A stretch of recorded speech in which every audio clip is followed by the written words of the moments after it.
हम स्वयं को जान लेते हैं तो मृत्यु का भय छूट जाती है और परमात्मा को जान लेते हैं तो जन्म मरण चक्र से छुटकारा हो जाती है। शरीर के बंधन से मुक्ति मिल जाती है। सांसारिक दुख से परे होकर परमात्मा के आनंद में डूब जाते हैं। यही मनुष्य जीवन की सफलता है।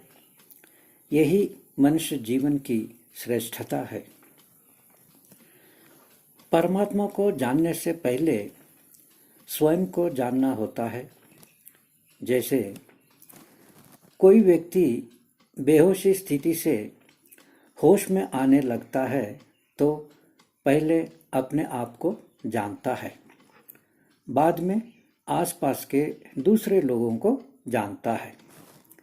इसी प्रकार सांसारिक मोह रूपी नशा से बेहोश मनुष्य भी जब मोह भंग होकर होश में आने लगता है तो पहले शरीर से अलग अपना स्वरूप को जानता है, बाद में परमात्मा को जानता है। स्वयं को जानना हो या परमात्मा को जानना हो, दोनों के लिए मन को चुप करना आवश्यक होता है। मन को चुप किए बिना न स्वयं को जान सकते हैं, न ही परमात्मा को जान सकते हैं। यहाँ एक प्रश्न हो सकता है कि हम कैसे विश्वास करें कि मन को चुप करने से हम स्वयं को जानेंगे और परमात्मा को भी जानेंगे। हाँ, बात ठीक है कि किसी भी बात पर हमारा विश्वास जब तक नहीं होता है तब तक हम उस बात को अपना आचरण में नहीं ला पाते हैं। पहले विश्वास होना आवश्यक है। हम सबसे अधिक विश्वास किस पर करते हैं? बाहर किसी भी व्यक्ति पर उतना विश्वास नहीं करते हैं जितना अपना स्वयं के अनुभव पर करते हैं। अपना अनुभव ही हमारे लिए सबसे अधिक विश्वसनीय होता है। जैसे उदाहरण के लिए हम कोई फल खाते हैं और हमें वह फल मीठा लगता है। यदि सारी दुनिया उस फल को खट्टा फल कहे, फिर भी हम तो मीठा फल ही कहेंगे, क्योंकि अपने अनुभव पर हमारा अटूट विश्वास रहता है। तो आइए अब देखते हैं कि प्रस्तुत विषय में हमारा अनुभव क्या कहता है। मन को चुप करके हम जिस अवस्था में पहुंचते हैं उस अवस्था को शास्त्रकार तुरीय अवस्था कहते हैं। तुरीय अवस्था माने चौथी अवस्था। हम प्रतिदिन 3 अवस्थाओं से गुजरते रहते हैं। एक जागृत अवस्था, दूसरी स्वप्नावस्था, तीसरी सुषुप्ति अवस्था। जागृत अवस्था माने जागने की स्थिति। जागते समय हमारा मन बारी बारी से 5 ज्ञानेंद्रियों से संबद्ध होकर हमें 5 प्रकार के विषय माने शब्द, स्पर्श, रूप, रस, गंध, इन 5 का प्रत्यक्ष कराता है, बोध कराता है, अनुभव कराता है। जैसे कमरे में बैठे हुए हमें खिड़की में तिरछा रखा हुआ दर्पण बाहर सड़क पर आने जाने वाले मनुष्य, वाहन आदि का बोध कराता है, वैसे ही मन हमें सांसारिक विषयों का बोध कराता है। जैसे सड़क पर आने जाने वालों को देखने के लिए दर्पण एक साधन है, उपकरण है हमारे लिए, उसी प्रकार सांसारिक विषयों को अनुभव करने के लिए मन भी एक साधन है, उपकरण है हमारे लिए। दर्पण एक जड़ पदार्थ है, मन भी जड़ पदार्थ है। बस इतना अंतर है कि दर्पण हमेशा जड़ रूप में ही रहता है, किंतु मन जब हमारे माने जीवात्मा के संबंध में रहता है तब उसमें चेतना प्रतिबिंबित होने से चेतन जैसा ही काम करने का सामर्थ्य उसमें आ जाता है। हमेशा कुछ न कुछ शारीरिक काम या बौद्धिक काम में लगाए रखे तो ठीक है, नहीं तो संस्कारों से संबद्ध होकर कुछ न कुछ बोध कराता रहता है। इसलिए जब जब हम खाली रहते हैं तब तब पुरानी घटनाएं याद आते रहते हैं। खाली मन शैतान का घर कहा जाता है, यह बात बिल्कुल सत्य है। मन को रोकने के लिए हमारा प्रयत्न की आवश्यकता होती है। काम तो अपने आप भी करेगा यदि हम उसे खाली छोड़ते हैं तो। इसलिए हमारे इच्छा के बिना भी काम करते हुए मन को हम अनेक बार देखते हैं। खिड़की में रखा हुआ दर्पण हमारा अधीन है।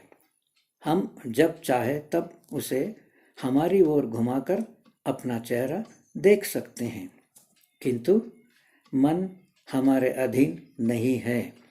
इसलिए बहिर्मुख होकर सांसारिक विषयों का बोध कराने वाले मन को अंतर्मुखी करके अपना स्वरूप जानने के लिए केवल हमारी इच्छा मात्र पर्याप्त नहीं है, अपितु विशेष प्रयत्न माने ध्यान की आवश्यकता होती है।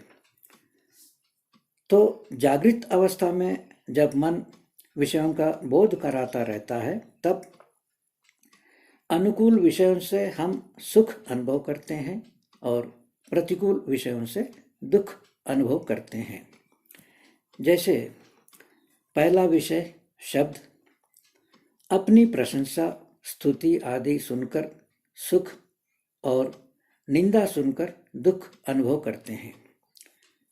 दूसरा विषय स्पर्श, प्रिय व्यक्ति के शारीरिक स्पर्श से सुख और कांटे आदि के स्पर्श से माने चुभने से दुख अनुभव करते हैं। तीसरा विषय रूप, सुंदर रूप से सुख, भयंकर रूप से दुख अनुभव करते हैं। चौथा विषय रस, स्वादिष्ट भोजन से सुख, कड़वी दवाई से दुख अनुभव करते हैं। पांचवा और अंतिम विषय गंध, सुगंध से सुख, दुर्गंध से दुख अनुभव करते हैं। इस प्रकार विषयों से कभी सुख कभी दुख अनुभव करते रहते हैं। दिन भर के व्यवहार के बाद जब रात में सो जाते हैं तो दूसरी अवस्था स्वप्न में जाते हैं। उस समय शरीर तो सो जाता है किंतु मन नहीं सोता है, जागता ही रहता है, माने काम करता ही रहता है। किंतु बाहर के विषयों से संबंध टूट जाने से मन संस्कारों से संबद्ध होकर विषयों का बोध कराता रहता है। फलतः उस अवस्था में भी हमें सुख दुख का अनुभव होता रहता है। फिर तमस का प्रभाव अधिक हो जाने से मन अपना काम पूरा बंद कर देता है, माने मन भी सो जाता है। तो हम तीसरी अवस्था माने सुषुप्ति में चले जाते हैं। उस स्थिति में हमें किसी भी सांसारिक विषय का बोध नहीं होता है। सांसारिक विषयों का बोध के लिए मन का माध्यम चाहिए। मन के बिना हमारा संबंध सीधा संसार से नहीं होता है। सुषुप्ति अवस्था में मन बेहोशी स्थिति में रहने के कारण हमारा सांसारिक संबंध टूटने से सुख दुख परेशानी तनाव आदि से परे होकर शांत स्थिति में रहते हैं। कोई भी व्यक्ति कितना भी दुखी हो, सुषुप्ति में जाकर सब दुख तनाव परेशानी आदि से छूट जाता है और एक विलक्षण शांति अनुभव करता है। जैसे कभी घर अतिथि आते हैं और उनके साथ उनके छोटे बच्चे भी। वे बच्चे और घर के बच्चे सब मिलकर खूब शोर मचाते हैं। एक क्षण खाली नहीं रहते हैं, सबको परेशान कर देते हैं। क्योंकि अतिथियों के बच्चे हैं, उन्हें कुछ कह भी नहीं सकते। जब शरारती बच्चे सो जाते हैं तब घर में शांति छा जाती है। इसी प्रकार अशिक्षित मन जागृत और स्वप्नावस्था में अपनी चंचलता से मनुष्य को परेशान कर देता है। सुषुप्ति अवस्था में जब यह शरारती मन सो जाता है तब शांति ही शांति अनुभव होती है। और फिर जब मनुष्य जागता है तब मन से संबद्ध होकर पुनः दुख तनाव आदि अनुभव करता है। जब तक मन से संबंध है तब तक ही सब दुख तनाव आदि झेलना होता है। मन से अलग होते ही सब प्रकार का परेशानी दूर हो जाती है। प्रातः उठकर हम उस सुषुप्ति में अनुभव किया शांति को याद करते हैं कि हाँ, रात में कितनी अच्छी गहरी नींद आई, शरीर तरोताजा हो गया है, मन प्रफुल्लित हो रहा है, उत्साह उमंग से भर गया है। इस प्रकार याद करके प्रसन्न होते हैं। यदि किसी कारण रात भर स्वप्न ही स्वप्न चलते हैं, सुषुप्ति माने गहरी नींद में जाते ही नहीं, तो प्रातः उठकर परेशान रहते हैं। यदि लगातार कुछ दिन तक सुषुप्ति अवस्था से वंचित रहेंगे तो पागल होना निश्चित है। तो हमारा अनुभव यह कह रहा है कि मन चुप होने से सभी प्रकार के दुख से छुटकारा मिल जाती है। और शास्त्रकार भी यही कह रहे हैं कि मन को रोको, संसार से अलग हो जाओगे और परमात्मा से मिलन हो जाएगा। जागृत और स्वप्न दोनों अवस्थाओं से हमें सुषुप्ति अवस्था अच्छी लगती है, क्योंकि उस अवस्था में केवल शांति ही शांति रहती है। शांति तो सबको अच्छी लगेगी ही। कोई भी चीज तब अच्छी लगती है जब उसकी मांग रहती है। मांग के बिना मिली तो क्या अच्छी लगेगी। भूखा को भोजन अच्छा लगता है क्योंकि भोजन की मांग है। भरपेट खाया हुआ व्यक्ति को भोजन क्या अच्छा लगेगा। प्यासा को पानी अच्छा लगता है, भोजन नहीं, क्योंकि मांग पानी की है न कि भोजन की। किसी भी चीज के लिए हमारी इच्छा जितनी तीव्र होगी, उस चीज को प्राप्त करने पर खुशी भी उतनी मात्रा में होगी। जैसे गरीब व्यक्ति जिसके पास 50,000 रुपये भी नहीं है, उसे 10 लाख रुपए की लॉटरी लग जाए तो उसकी खुशी का ठिकाना नहीं रहेगा। और जिसके पास 10 करोड़ रुपए हैं, उसे यदि और 10 लाख मिल जाए तो उसे गरीब व्यक्ति के बराबर खुशी नहीं होगी, कम होगी। और जिसके पास अरबों रुपए हैं, उसे और 10 लाख मिल जाए, उसे तो ना के बराबर होगी खुशी, क्योंकि धन की मांग तीनों का समान नहीं है। इसलिए तीनों की खुशी समान नहीं होती है। हमें यदि शांति अच्छी लगती है तो यही कहना होगा कि हमें शांति की इच्छा है, मांग है, क्योंकि हम अशांत है, तनाव में है। तनाव का दूर होना ही शांति है, नहीं तो शांति नाम का और क्या नया चीज है जो हमें मिल रही है। नया कुछ नहीं मिलता है। जो मन में तनाव था उसके कारण अशांत थे, और सुषुप्ति में मन चुप होने से हमें तनाव अनुभव नहीं होता है। उसी को हम शांति कहते हैं या सुख भी कहते हैं। सुख कहने की अपेक्षा शांति कहना उचित है, क्योंकि सुख दुख तो सांसारिक विषयों के बोध से मिलते हैं और सुषुप्ति में तो विषयों का बोध नहीं होता है। अब यह देखते हैं कि तनाव क्यों होता है। तनाव का एक कारण इच्छाएं हैं। हम अनेक प्रकार की अनगिनत इच्छाएं करते रहते हैं। कुछ पूर्ण होती हैं, कुछ नहीं होती हैं। इन अपूर्ण इच्छाओं के संस्कार मन की गहराई में पड़े रहते हैं और तनाव का कारण बनते हैं। यदि हमारी सारी इच्छाएं पूर्ण होते जाएं, तो फिर कोई तनाव नाम की चीज नहीं रहती है। क्या यह संभव है कि हम जो चाहे वह होता जाए और अनचाहा ना होवे?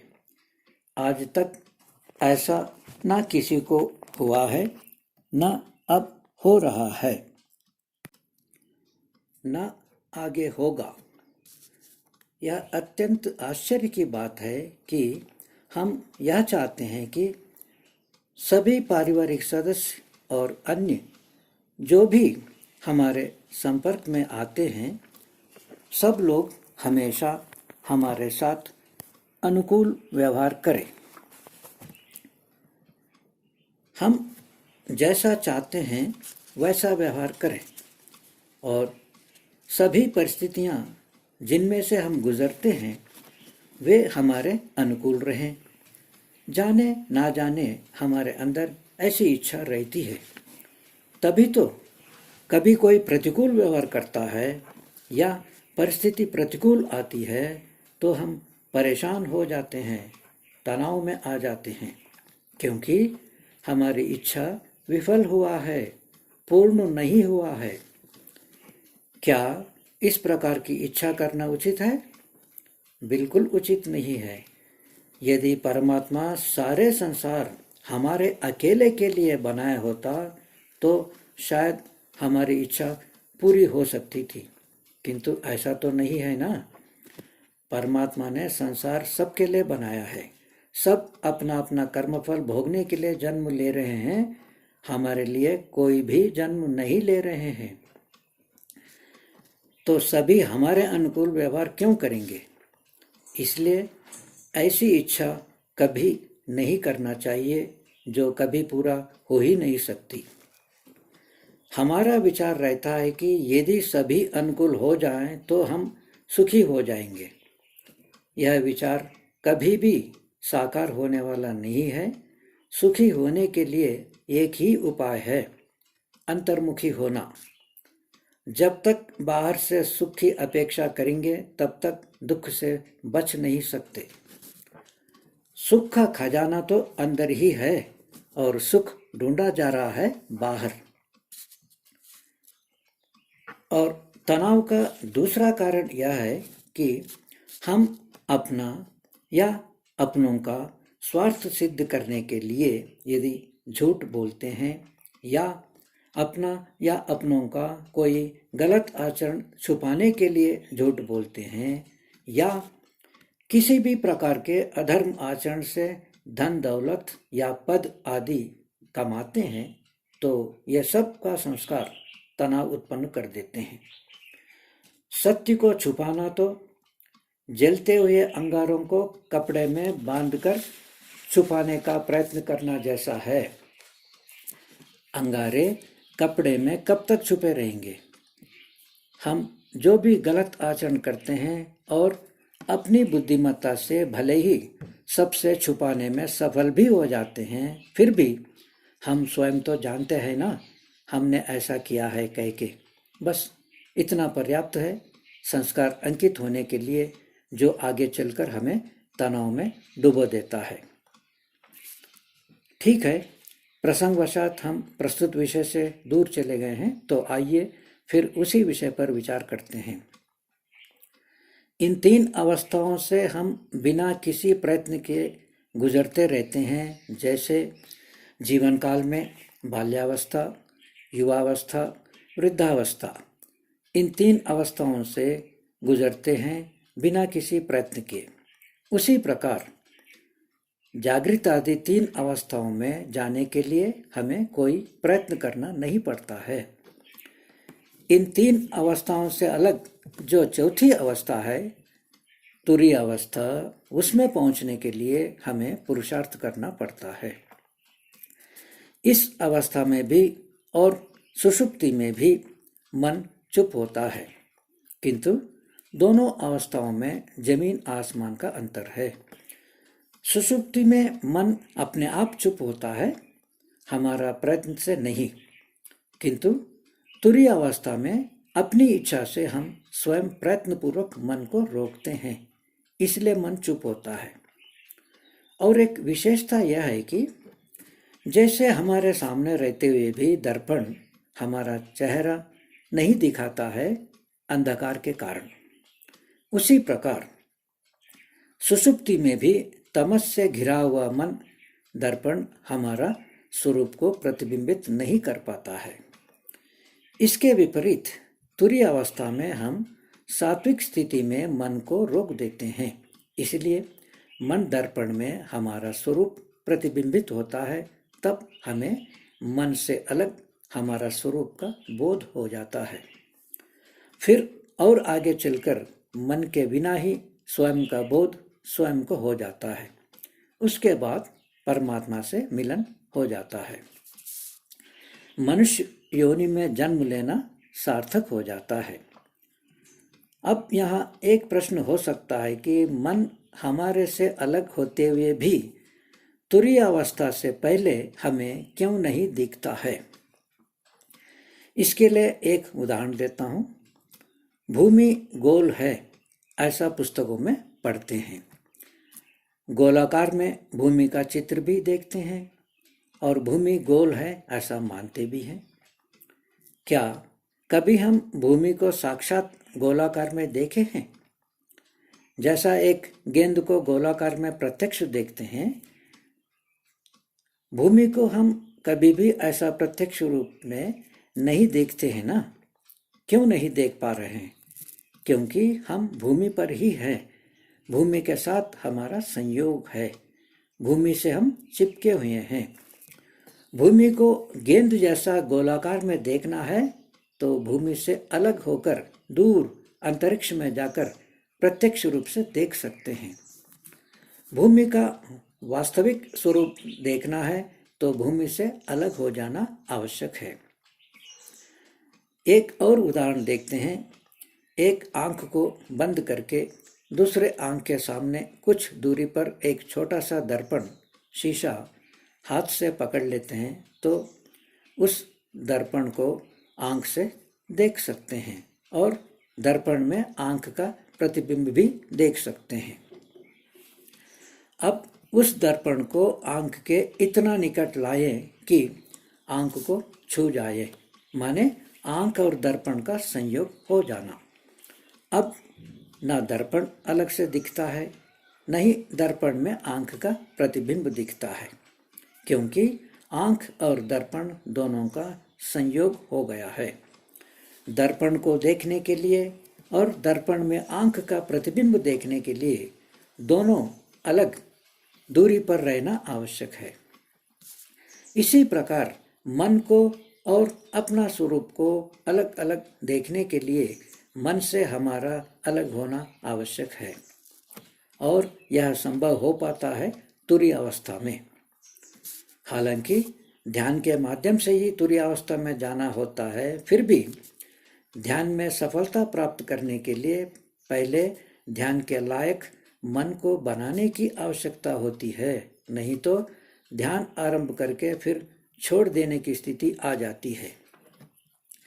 जैसे इंजीनियर बनने के लिए हालांकि इंजीनियरिंग कॉलेज में पढ़ाई करना होता है, फिर भी उससे पहले स्कूल की पढ़ाई भी करनी होती है। यदि स्कूल की पढ़ाई में योग्यता हासिल नहीं किया गया तो इंजीनियरिंग कॉलेज में सफलता नहीं मिलेगी। और तुरीय अवस्था में पहुंचने के लिए मन को वश में करके उसकी गति को रोकना पड़ता है। मन की गति को रोकने के लिए मन को हमारे वश में अर्थात नियंत्रण में लाना होता है। जन्म जन्मांतरों के भोग संस्कारों के कारण मन स्वतः ही भोग मार्ग में प्रवृत्त हो जाता है, माने भोग मार्ग उसके लिए चालू रास्ता है। उसे उस मार्ग से रोककर योग मार्ग में प्रवृत्त कराना है, जो मन के लिए बंद रास्ता है, कठिन रास्ता है।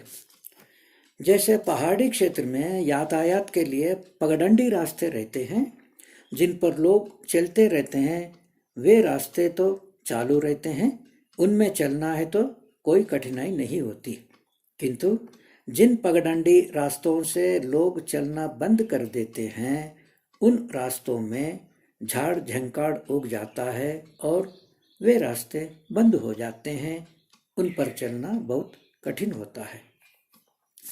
योग रास्ता भी मन के लिए वैसा ही बंद रास्ता है। मन को अपने नियंत्रण में लाने के लिए बहुत दीर्घ काल तक प्रयत्न करना होता है, जिसके लिए बहुत धैर्य चाहिए।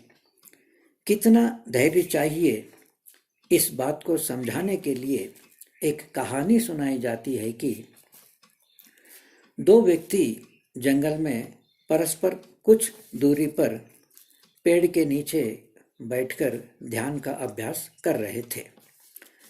एक बार नारद जी उस रास्ते से जा रहे थे तो उन दोनों में से एक व्यक्ति नारद जी से पूछता है कि मुझे परमात्मा कब मिल सकता है।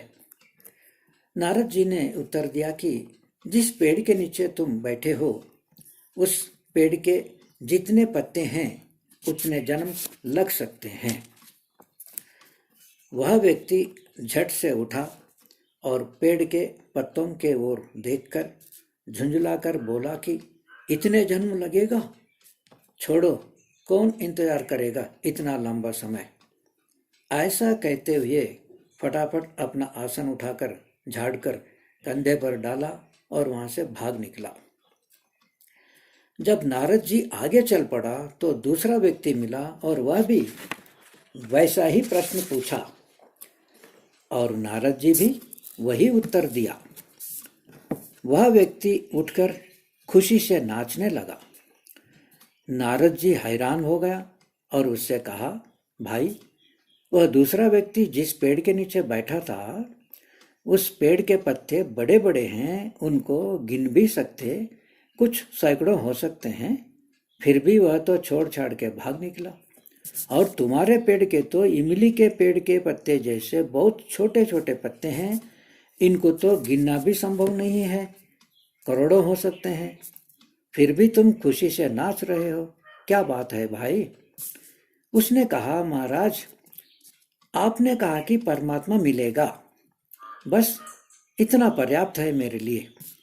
कितने भी जन्म लग जाए कोई बात नहीं, मैं तो अपना प्रयत्न करता ही रहूंगा। यह है धैर्य। इसका अर्थ यह नहीं है कि परमात्मा इस जन्म में मिलेगा ही नहीं, अनेक जन्मों के बाद ही मिलेगा, नहीं। कहानी का केवल इतना तात्पर्य है कि बहुत धैर्य की आवश्यकता होती है, थोड़ा भी उतावलापन आगे बढ़ने में अवरोधक हो जाता है, बस इतना ही है। चाहे कितने भी जन्म लग जाए कोई बात नहीं, मुझे तो परमात्मा को प्राप्त करना ही है, ऐसा दृढ़ निश्चय करके पूर्ण श्रद्धा और विश्वास के साथ यदि पुरुषार्थ करते जाए तो हो सकता इसी जन्म में मिल जाए या अगली जन्म में या किसी और जन्म में। यह तो सबका अलग अलग विषय है, अपने अपने मन की स्थिति और पुरुषार्थ पर निर्भर है किसको कब मिलेगा।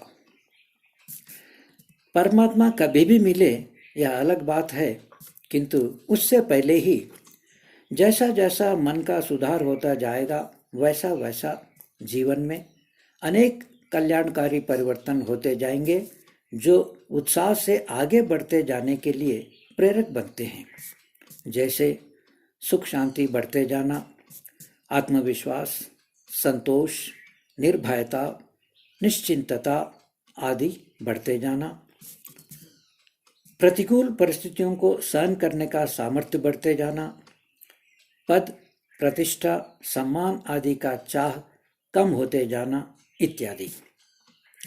एक विशेष बात यह है कि प्रायः हमें अपनी बड़ी बड़ी गलतियां भी या तो दिखती नहीं या छोटी दिखती हैं। इसके विपरीत दूसरों की छोटी छोटी गलतियां भी हमें बड़ी दिखते हैं। यही कारण है प्रायः कलह का। जैसा एक पहाड़ के तलहटी पर एक 20 फुट का 2 मंजिला मकान है और पहाड़ के चोटी पर एक 50 फुट की किसी महापुरुष की प्रतिमा है। हम उस मकान के पास खड़े हैं तो हमें मकान बहुत ऊंचा दिखता है और प्रतिमा छोटी दिखती है, जो कि यथार्थ से विपरीत है।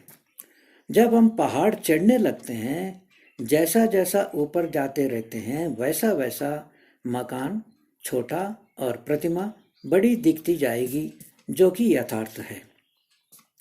गलतियां भी पहले यथार्थ से विपरीत दिखती हैं और मन का सुधार होता जाएगा तो फिर जैसे हैं वैसे दिखने लगते हैं।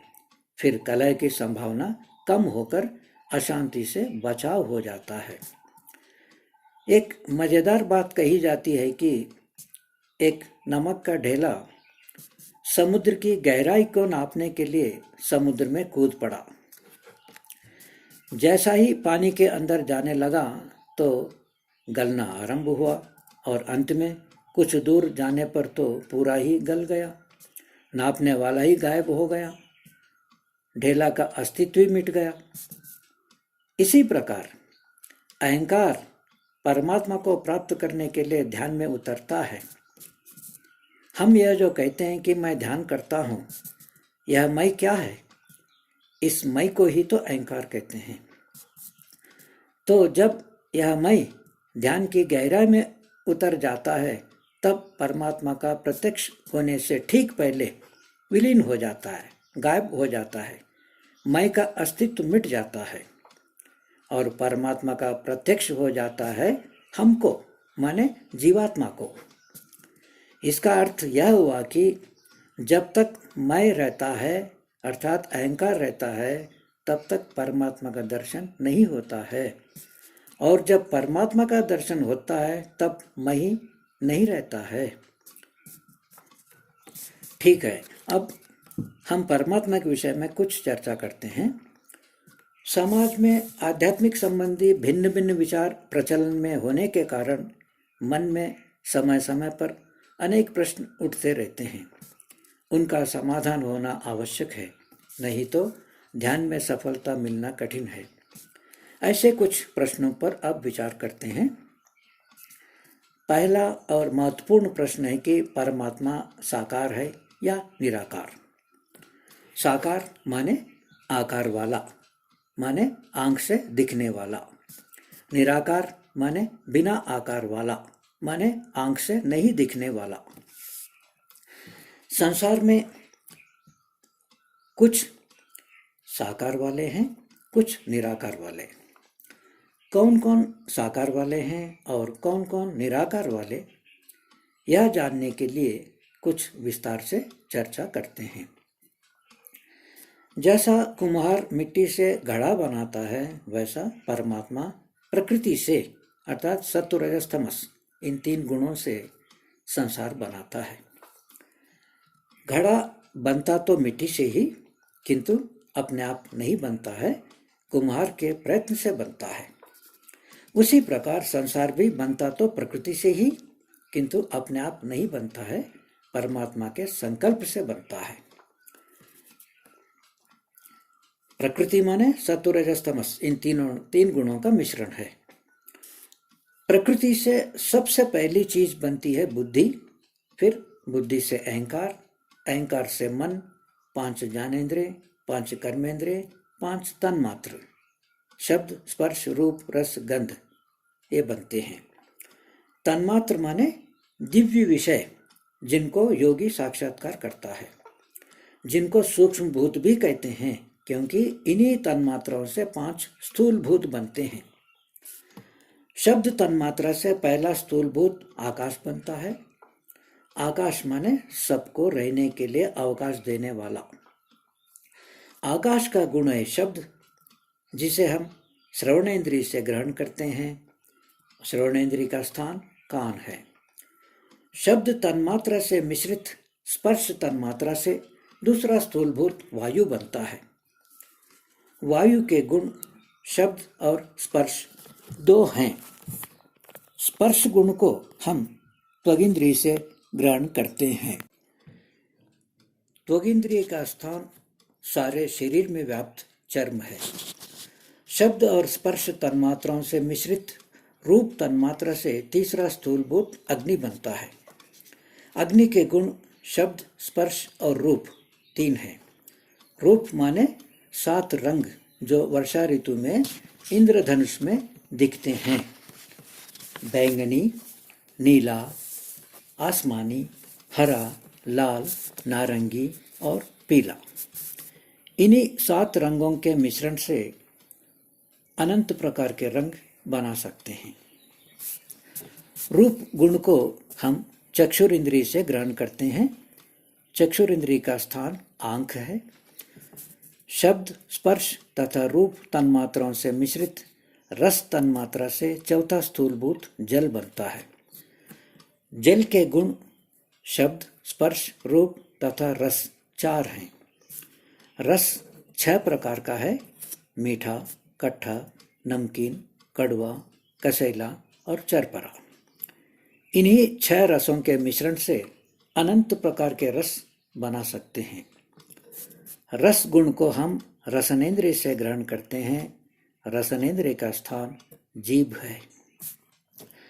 शब्द, स्पर्श, रूप तथा रस तन्मात्राओं से मिश्रित गंध तन्मात्रा से 5वां तथा अंतिम स्थूलभूत पृथ्वी बनती है।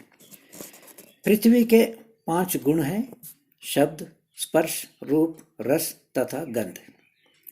गंध गुण को हम घ्राणेंद्रिय से ग्रहण करते हैं और घ्राणेंद्रिय का स्थान नाक है। पृथ्वी में आकार भी रहता है। आकार माने लंबा चौड़ा, मोटा पतला, गोल चौकोर आदि। आकार आंख से दिखता है और स्पर्श करके भी जान सकते हैं। इस प्रकार पृथ्वी में 5, जल में 4, अग्नि में 3, वायु में 2, आकाश में 1 गुण रहते हैं। पूर्व का गुण उत्तर में आता है। जैसा माता पिता का शकल संतान में आता है, संतान का शकल माता पिता में नहीं जाता है।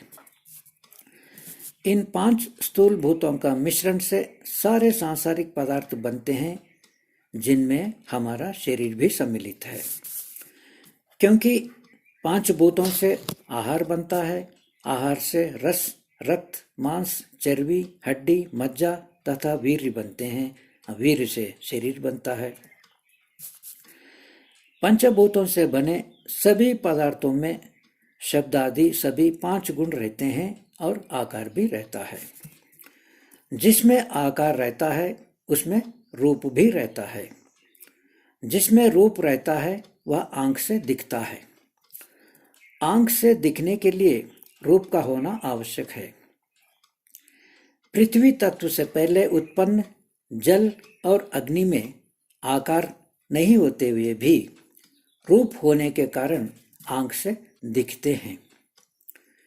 इन दोनों में आकार इसलिए नहीं है क्योंकि पृथ्वी से पहले उत्पन्न हुए हैं। आकार आरंभ होता है पृथ्वी तत्व से। और अग्नि से पहले उत्पन्न वायु से लेकर बुद्धि तत्व तक किसी में भी रूप नहीं रहता है, क्योंकि रूप तो अग्नि से ही आरंभ होता है। इसलिए वे आंख से नहीं दिखते हैं। पृथ्वी से पहले उत्पन्न जल से लेकर बुद्धि तक किसी भी चीज में आकार नहीं रहता है। जैसे पृथ्वी में गोलाई आकार है, वैसा जल आदि में गोल, चौकोर आदि कोई भी आकार नहीं रहता है। इस प्रकार बुद्धि तत्व से लेकर सांसारिक पदार्थों तक सारे उत्पन्न होने वाले हैं। इनके अलावा उत्पन्न नहीं होने वाले भी 3 चीज है। एक परमात्मा, दूसरा जीवात्मा माने हम, और तीसरा प्रकृति। इन तीनों को अनादि कहते हैं क्योंकि इनका आदि नहीं है। जो उत्पन्न होता है उसी का आदि होता है, और जिसका आदि होता है उसका अंत भी होता है। माने उत्पन्न होने वाला चीज अवश्य नष्ट भी होता है, सदा नहीं रह सकता है। जैसा हमारा शरीर उत्पन्न होता है और नष्ट भी होता है, सदा नहीं रहता है। जन्म शरीर का आदि है, माने आरंभ है, और मृत्यु अंत है। परमात्मा, जीवात्मा और प्रकृति, ये तीनों उत्पन्न नहीं होने के कारण इनका आदि नहीं रहता है। आदि नहीं होने से अंत भी नहीं रहता है। ये तीनों सदा रहते हैं, अर्थात परमात्मा भी रहेंगे सदा, हम भी रहेंगे, प्रकृति भी रहेगा। अब परमात्मा आंख से दिखता या नहीं, यह देखते हैं। जो उत्पन्न होने वाले हैं उन्हीं में बुद्धि से लेकर वायु तक सभी चीज आंख से नहीं दिखते हैं, रूप नहीं होने के कारण। इनमें रूप नहीं होता है अग्नि से पहले उत्पन्न होने के कारण, और परमात्मा उत्पन्न ही नहीं होता है तो रूप कहाँ से आएगा, आकार कहाँ से आएगा, और आंख से कैसे दिखाई पड़ेगा।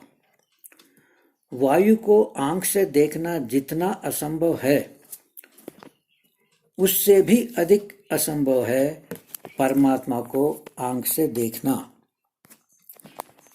इसी प्रकार जीवात्मा और प्रकृति को भी आंख से देखना असंभव है। ठीक है, अब चर्चा को यहीं विराम देते हैं, फिर मिलेंगे शेष चर्चा के साथ। परमात्मा की कृपा से सब स्वस्थ एवं सुखी रहें।